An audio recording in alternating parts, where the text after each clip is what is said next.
Welcome to The Explainer.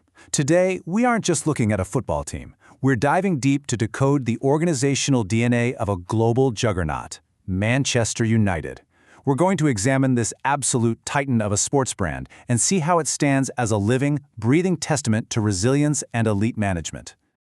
Here's our roadmap for today. We'll start by looking at the club as the ultimate management case study, then travel back to the ashes of a mid-century aviation tragedy.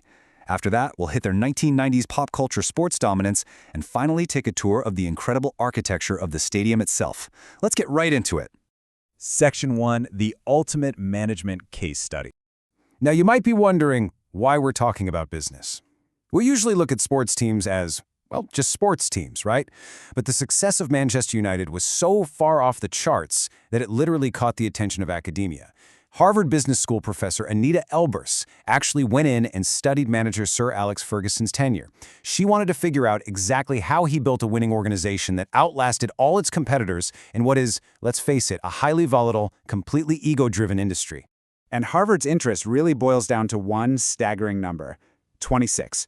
For 26 years, Ferguson kept Manchester United at or near the absolute pinnacle of both English and international competition.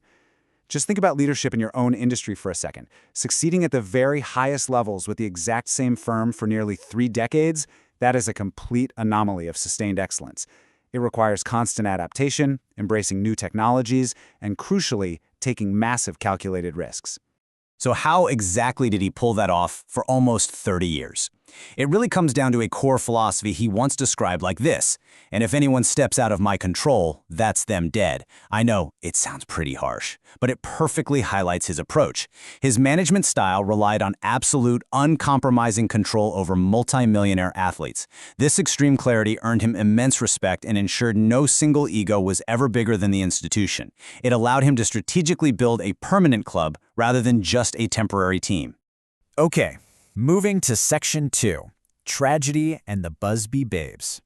To truly grasp Ferguson's total obsession with building a structural foundation through youth, we have to travel back to the club's absolute darkest, most emotionally devastating hour. In the 1950s, manager Sir Matt Busby assembled a pioneering youthful squad. But then, on February 6, 1958, the Munich air disaster decimated this homegrown team. It claimed 23 lives, including 8 players who were just local lads in their absolute prime. The club was on its knees. But from that wreckage, Busby incredibly rebuilt the team. And just 10 years later, in 1968, they conquered Europe. This timeline isn't just history, you guys. It is the crucible in which the club's entire identity was forged. You see, that catastrophic tragedy and the triumphant, lion-hearted rebuild that followed, it did something permanent. It hardwired a deep reliance on youth development right into the very DNA of Manchester United. It became their benchmark, their defining ethos. They had this unshakable belief in bringing up young, homegrown talent who played exciting, attacking football. It was a legacy for everyone else to follow, and it shaped literally everything that came next. Which brings us right into Section 3, Fergie's Class of '92. Decades after that tragedy, Sir Alex Ferguson took Matt Busby's emotional legacy of youth development and just perfected it. The media dubbed his new wave of players Fergie's fledglings, which is a direct, beautiful linguistic homage to the Busby Babes. It represented a completely new wave of youth players who were aggressively promoted to the highest level, proving that the DNA forged back in the 50s was still very much alive. Actually, scratch that. It wasn't a totally perfect ride right from the start. His first batch of fledglings in the late 1980s had some early flashes of success, but they were plagued by injuries, and the project was largely abandoned by 1991. But that second wave, the 1990s fledglings, oh man, they completely redefined the club's trajectory. These kids had been developed by the club from an incredibly early age, some signing at just 14 years old, and their unprecedented short and long-term success created the backbone of a true global powerhouse.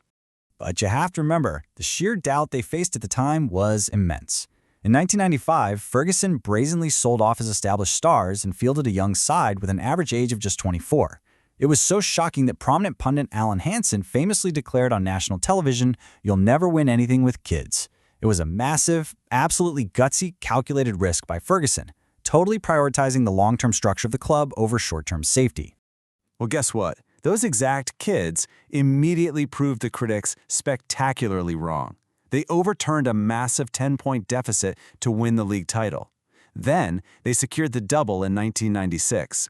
And it all culminated in the absolute crown jewel, the historic, monumental 1999 treble.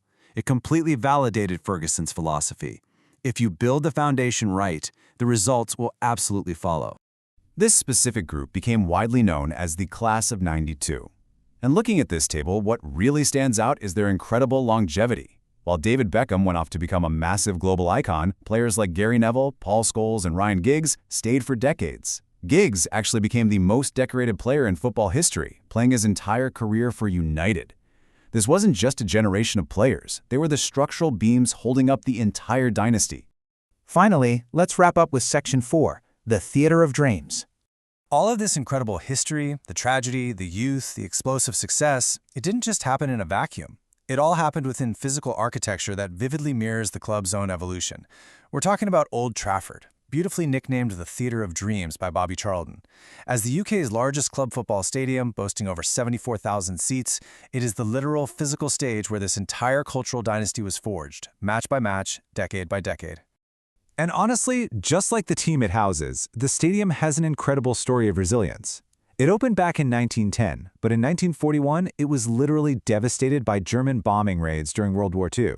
It was so bad, they were forced to play at their rival stadium. But true to form, they rebuilt it.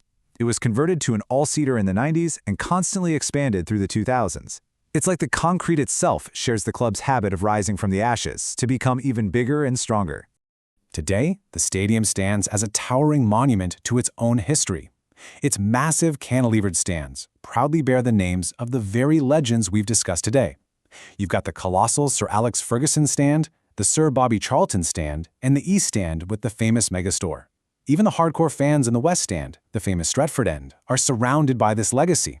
The history is literally anchored into the concrete, permanently honoring the architects of their global prestige.